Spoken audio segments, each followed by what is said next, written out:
Welcome to the deep dive. Great to be diving in. Okay, let's unpack this. We're embarking on a deep dive today, looking closely at a specific piece of source material. And this material, it gives us a really focused look at a pretty high-profile international visit recently. Yeah, we're talking about U.S. President Joe Biden's trip up to Ottawa. Right, for meetings with Canadian Prime Minister Justin Trudeau. And our mission here, like always on the deep dive, is really to pull out all the important nuggets of knowledge from this specific material. Exactly, we want the key details, the context it provides. And really try to figure out what makes this visit significant, but only based on what's right here in front of us. Strictly from the source, letting the text guide us completely. Yep. And, this isn't just some dry summary. The material actually covers quite a bit. It talks about the arrival logistics. Like when he got there, where he landed. How long the visit was planned for. It also digs into the core purpose of the trip. Outlining the main topics, the agenda items. Yeah, and it gives some really crucial historical background on the whole Canada-U.S. relationship, which is, long-standing. It does. And it even traces how the focus of that relationship has kind of shifted over the past few years. Which is interesting. And then there's this specific anecdote. Oh yeah, the memorable story from a previous presidential visit. Adds a surprising layer, doesn't it? It really does. It's kind of neat. So it gives us this blend, right? The formal, strategic side of things. International relations, diplomacy.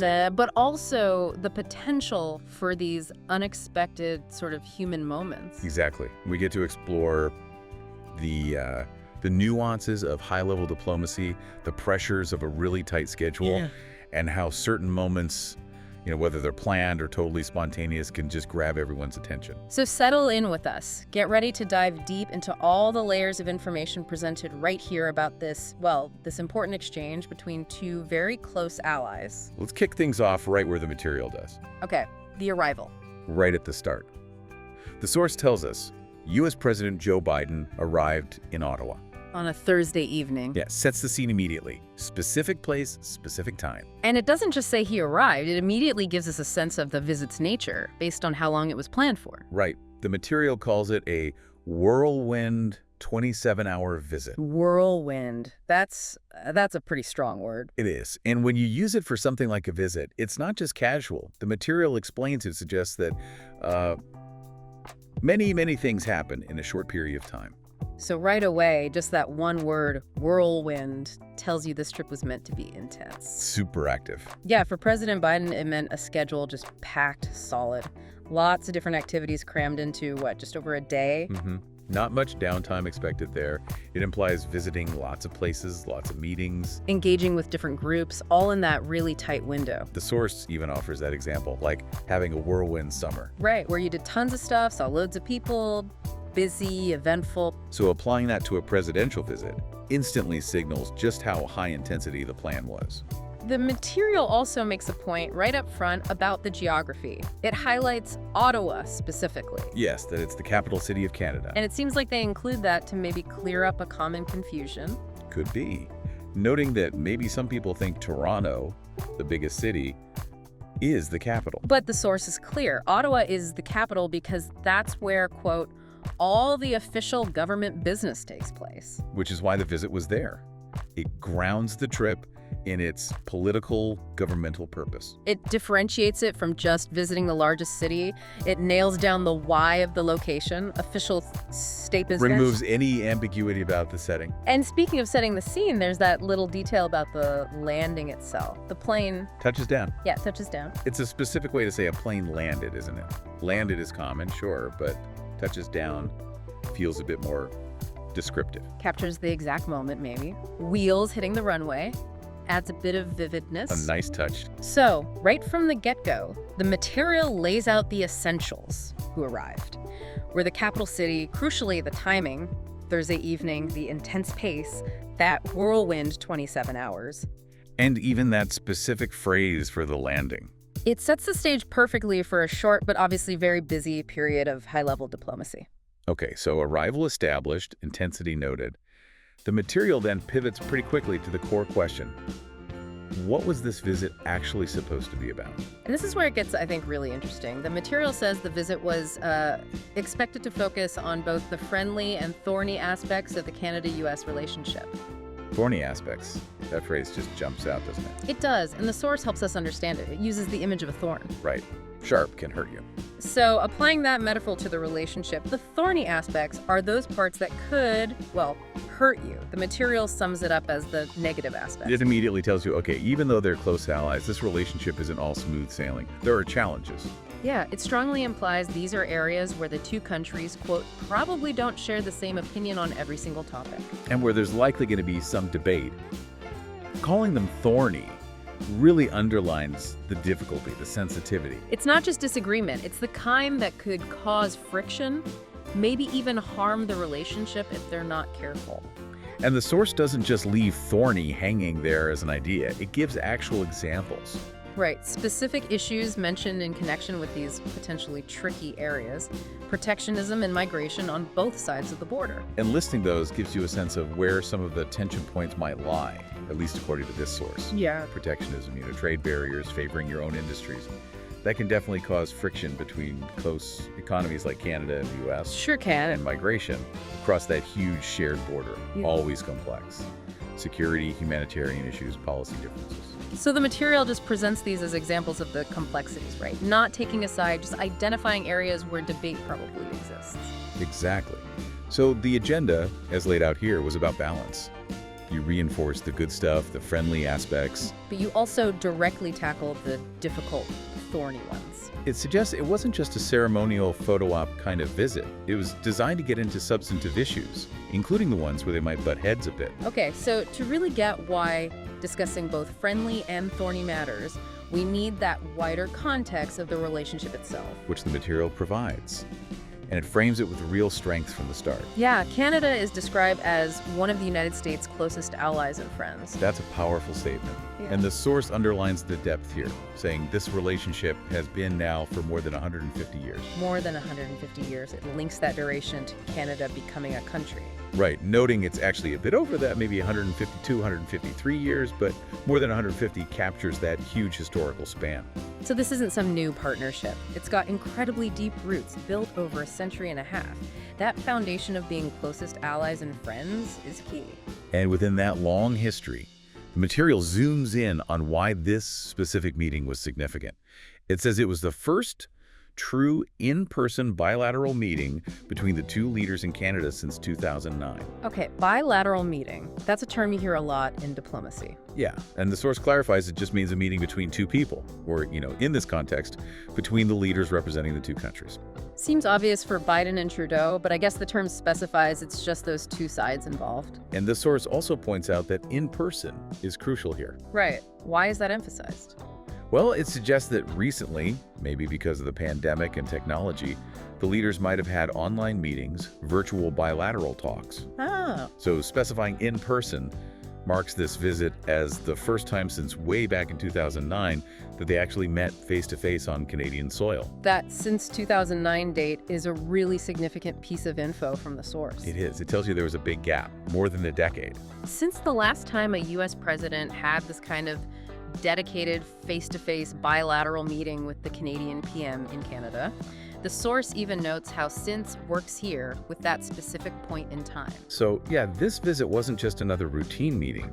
It was restarting a specific kind of high-level engagement after a pretty long break. Which underscores its importance, right?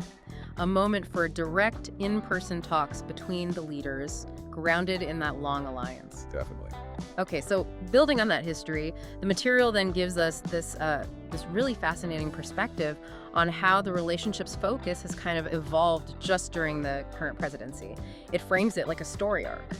Yeah, this part shows how priorities seem to have shifted, according to the source anyway. The first year of Biden's term had a very specific goal. It focused on rebuilding Canada-U.S. relations. Rebuilding, that word implies something was broken, or at least strained, doesn't it? It does, and the material connects it directly to the previous administration. It says this rebuilding came after Trump's divisive term in office. Divisive. That term is used specifically to describe the impact of that period on the relationship. Meaning it caused division, split opinions, strained things between the two countries. That's the implication here, yeah. That it created friction or disagreement. So the first year of the current term, as described here, was about consciously trying to repair that strain, strengthen the bonds again. It sets the stage for the current administration as starting with this deliberate effort to mend fences after a rocky patch. Then, according to the material, moving into the second year, the focus changed. Right. The second year focused on meeting obligations. Meeting obligations. And the source gives a concrete example of what that meant. Yeah, quoting a spokesman who mentioned prioritizing orderly and safe migration through regular pathways. So that suggests the second year was maybe more about managing existing commitments, dealing with ongoing shared responsibilities like border stuff. Which brings us right up to the timing of this visit we're looking at. Heading into the third year of the term. And the material quotes a spokesman again, laying out the precise goal for this meeting. And that goal is phrased as, "This visit is about taking stock of what we've done, where we are, what we need to prioritize for the future." Taking stock. That's a key phrase. It is. And the material helpfully explains it. It means to assess the current situation. So this visit, as framed here, wasn't just about looking forward and making new plans, though that might have happened too. Fundamentally, it was an assessment. Right. A moment to look back at the progress over the last couple of years, the what we've done part. Understand a current state of play, the where we are. And then, based on all that, figure out the priorities moving forward, what we need to prioritize for the future. The source even suggests assess is a good synonym for taking stock. It sounds like maybe a maturity point in the relationship, a deliberate pause to look back, evaluate the present, and then plan strategically. Yeah, a more holistic approach than just tackling issues one by one. It's about the bigger picture. So we get this clear narrative arc from the source for the relationship under Biden. Start with rebuilding after strain. Move to meeting obligations. And then arrive at this visit, which was explicitly about taking stock and setting the course from there. That timeline really gives a strong sense of the recent journey. And all this important discussion, this taking stock, was supposed to happen within that very tight time frame we talked about at the beginning. Yeah, back to the Whirlwind 27-hour visit. Which the material also describes using another term. It quotes the White House National Security Council spokesman, John Kirby. Oh yeah, what did he call it? He described it as quite a packed schedule for a short trip. Packed schedule. Okay, same idea as Whirlwind, basically. Pretty much, just means busy. Reinforces that idea, lots of activities, meetings, travel, all crammed in. Every moment had to count. The source even says you could call it action-packed. Which adds a bit of flair, maybe, but packed works. It really drives home the density of the official plan. Okay, so despite this super controlled, highly planned schedule, the material raises this really interesting possibility. What about impromptu stops? Impromptu, meaning unplanned, right? Exactly. And the source explains why this is even a question for a presidential trip. For you or me on vacation, maybe we stop at a cafe on a whim. Sure. But for a president, security is paramount. Everything has to be very planned out.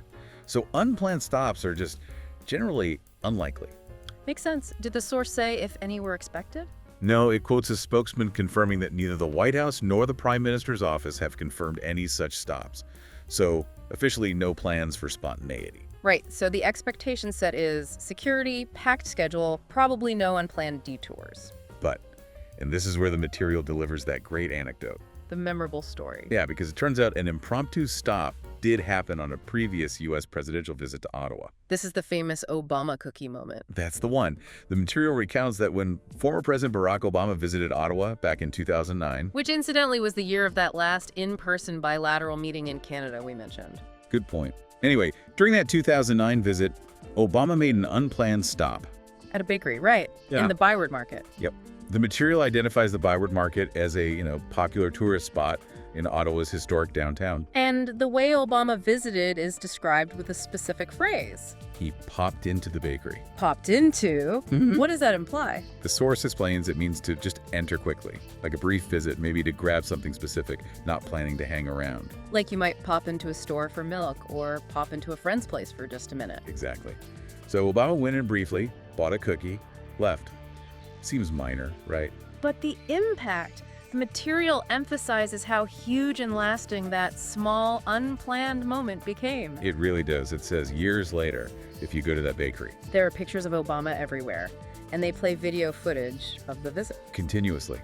It's become, quote, a big tourist attraction in Ottawa. That simple act of buying a cookie turned the place into a landmark tied to him. Wow. That's pretty amazing. So the material wraps this up by connecting it back to the Biden visit, saying because of that history, people would be wondering. Would there be another Obama cookie moment? A Biden cookie, maybe? Exactly. It highlights how even in these super formal, controlled settings of international diplomacy, with packed schedules, sometimes an unexpected, relatable human moment can just cut through everything, become incredibly memorable, maybe even iconic. It shows the power of spontaneity, even if it's really unlikely. It really adds this layer of potential personality, a chance for unexpected connection amidst all the rigid structure of a whirlwind trip. And, looking across all these details, the arrival, the agenda, the history, the shifting focus, these possible spontaneous moments, the source material uses language really carefully. Oh, absolutely. The way it chooses words shapes how you understand the whole thing. Like using whirlwind or packed schedule instantly tells you about the intense pace. And calling issues thorny. That doesn't just mean difficult. It evokes that feeling of potential pain, sensitivity, you handle with care. Yeah, and using terms like rebuilding after a divisive term, that creates a really clear story. A narrative of challenge and recovery for the relationship's recent past. It frames the starting point for what the current administration set out to do. And describing the visit's main goal as taking stock. That implies a strategic, deep review process, doesn't it? So just maybe a point where they needed to pause and assess before deciding the next steps. Even including that Obama cookie moment anecdote, it's not just a fun story. No, it shows the source recognizes that human element. The power of unplanned moments to connect with people and become part of the visit's legacy, beyond the official stuff. It contrasts nicely with all the planned formal activities. It's really fascinating how these descriptive choices paint a picture. They convey meaning beneath the surface. They characterize the challenges, thorny, the effort needed, rebuilding, the process taking stock. And even that possibility of memorable humanity popped into for a cookie. So yeah, looking really closely at the specific words and details the source chooses, it gives you a much richer, more nuanced feel for this visit and the complex relationship it represents. It definitely goes beyond just a list of what happened. It gets into the dynamics, the history, how it's all being framed by the material itself. It really does. So, okay, let's maybe pull back for a second and take stock ourselves, just like the source said the leaders were doing. Good idea. So we've done this deep dive into the material about President Biden's Ottawa visit. We saw it framed right off the bat as that whirlwind, intensely packed 27-hour trip. To Canada's capital city, Ottawa, because that's where the official government business happens. We explored the agenda, focusing on both the positive, friendly aspects, but also tackling the difficult, thorny issues. With the source specifically mentioning things like protectionism and migration as examples of those potentially tricky areas needing discussion. We situated the visit in its historical context. This is a more than 150-year alliance between, quote, closest allies and friends. And we noted the specific significance of this meeting, the first in-person bilateral meeting between the leaders in Canada since way back in 2009. Quite a gap. We also traced that recent path of the relationship during the current presidency, as described in the source. Right, starting with that phase focused on rebuilding after what was called a divisive term. Moving into a period of meeting obligations. And leading up to this visit, which was explicitly framed as being about taking stock, assessing everything past, present, to set future priorities. And then there was that interesting contrast, the superstructured, packed schedule, where security makes impromptu stops really unlikely. Versus that memorable story, the Obama cookie moment from 2009, an unplanned stop that became this lasting, almost legendary part of that visit story, a tourist attraction even. Yeah. So looking at how the source uses all these terms, whirlwind, thorny, rebuilding, divisive, taking stock, and the specific details it chooses to highlight. It really does deepen how you understand this whole exchange, doesn't it? It's not just the facts, but how they're presented, how they're characterized. It paints a richer picture. Yeah. And it certainly highlights that kind of duality you often see in international relations, at least as portrayed here. How so? Where you've got the essential structure, the planning, the need to tackle really tough issues head on. But then there's also that potential, however small, for these authentic human moments, the kind that can resonate way beyond the official talking points. Right. What does that balance tell you, Yeah. maybe about these high-stakes relationships in general? Maybe that while all the formal stuff is absolutely critical, there's still space, maybe even a need for that unexpected human touch. something that builds connection or just captures people's imagination differently. That's an interesting thought. And think about that phrase again, taking stock. Okay.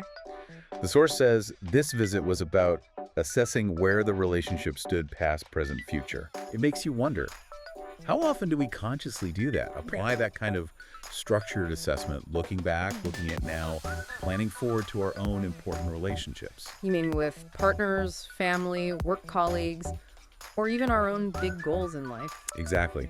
What might we learn or clarify or maybe even reprioritize if we made a point of deliberately taking stock like that once in a while? That's a practice that definitely goes beyond just world leaders meeting. It's relevant much closer to home.